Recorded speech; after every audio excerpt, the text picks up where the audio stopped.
averiko ireo mandeha ty fanazavana ty satria fanazavana napetraka tany amin'ny ambassadeur-ny amerikanina izy ty zao le izy fa samy efan'ny fividianana ty ndeha mandeha ty dia misy andreo circonscription roapolo amby zato na 120 isaky ny district misy andreo zany manakaiky vaoaka ty fa le anankiray tamin'ny fahaenina ambin'ny folo ny volana novembre lasa teo dia circonscription anankiray ihany satria national iny hita Antananarivo ary tsy zahay akory ny natahotra ane fa le olona ifaninana aminay tsy mitondra ny zom-pirenena malagasy zay le izy ary fantatra zareo zany zay ho izy tsy nanao reconnaissance mihitsy nakely ara fa milaza aminareo fotsiny zay nilaza taminy nareo nge tarabe dia zay nilaza hoe matoa zay nanao an'ity fividianana ty manakaiky vahoaka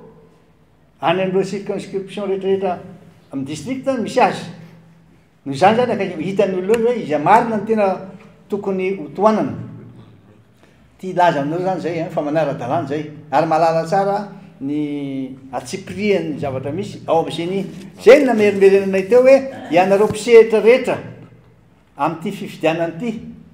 dia ao zany fitondram-panjakana mpisehitra izy natao antso voalohany teo miantso anareo zay mbo ampitsahatra miaraka amin'ny vava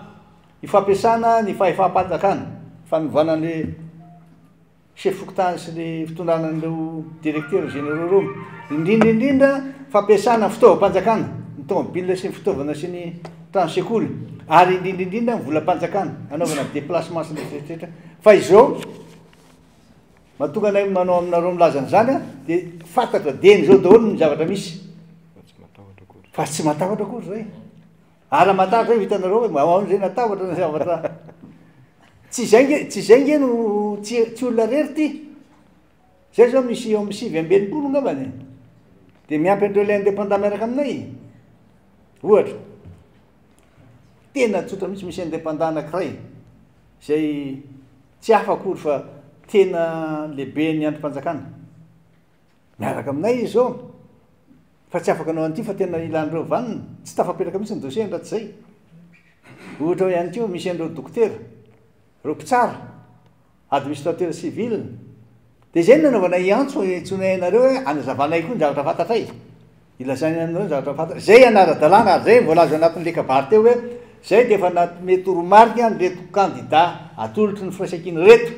mba tena anara-dalàna sy ifanaja mba izororan'ny